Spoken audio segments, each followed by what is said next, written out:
Souvent, les gens nous posent souvent des questions, tu sais, par rapport au danger auquel ils s'exposent quand il y a un orage, genre pour rester dans ta piscine. Parce que la foudre, c'est utile de le dire, on parle de 70 millions de volts et même plus.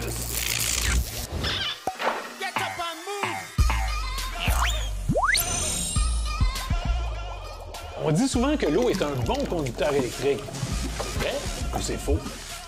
Ça dépend. La question que les gens se posent quand même dans un bain, avoir à côté de toi ta radio, un séchoir ou un grille-pain. Les gens savent qu'il y a quand même un danger potentiel, puis on peut associer ça à la conductivité électrique de l'eau. Tout à fait. Moi, je sais que pour gagner du temps, je vais pas faire griller mes toasts pendant que je prends mon bain. Fait que là, ce que j'ai, c'est un bac ici avec 2 électrodes. Il faudrait que l'électricité réussisse à passer entre les deux. Alors, attention. D'accord, je m'éloigne.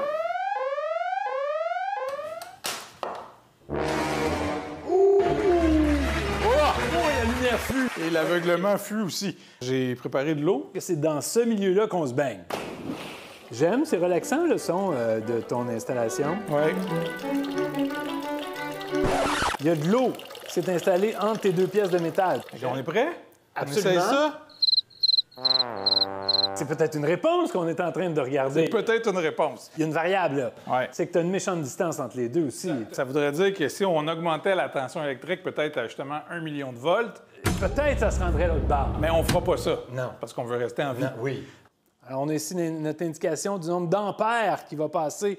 Les ampères, contrairement aux volts, les volts, c'est la force du courant. Les ampères, c'est la quantité de courant qui passe. Alors, ce qu'on peut se demander, c'est est-ce que la distance joue un rôle? Ben oui. Alors, rapprochons-nous.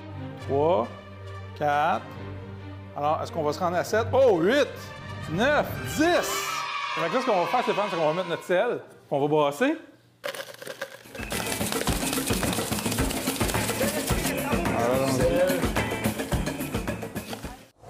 Il se passe quelque chose. C'est du sérieux, Martin. On monte à 1,6 ampères et on n'a toujours rien, hein? Cette grosse Berthe-là ne réagit pas. Stéphane, j'aurais comme le goût de l'approcher cette fois-ci. On monte à 2 ampères, 3 ampères et moment de vérité! Le filament rougit, donc minéraux, pas de minéraux. Grosse différence. C'est le jour et la nuit. Oui. Là, on vient quasiment d'inventer là, un gradateur à eau salée. Oui, c'est ça. Très pratique. Beaucoup moins compact. Oh, que j'aime cette peau, Martin. Ça, c'était pour mon dîner.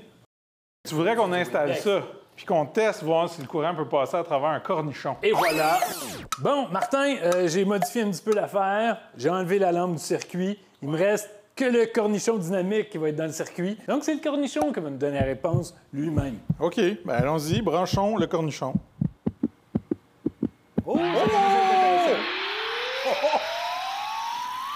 Bon, effectivement, c'est pas lumineux. Eh bien, le cornichon lumineux nous dit « Oui, je conduis l'électricité! » Donc, une façon de comprendre pourquoi l'eau peut être un bon conducteur ou pas, imaginons qu'on a un gros bac dans lequel on a de l'eau et qu'on aurait une source électrique qui arriverait ici, un plus avec un moins de l'autre côté. Mais pour que l'électricité passe de un à l'autre, s'il n'y a aucun minéraux à l'intérieur, donc si on avait seulement du H2O, donc de l'eau, il n'y a rien pour que les électrons fassent leur chemin d'un côté jusqu'à l'autre. Par contre, quand on rajoute du sel NaCl, il y a des minéraux qui vont permettre aux électrons de passer de un à l'autre et d'en aller jusque de l'autre côté. C'est comme ça qu'on peut rendre l'eau plus conductrice de courant électrique. Vous voulez vivre en classe le plus incroyable des vérités scientifiques? lesneuronesatomiques.com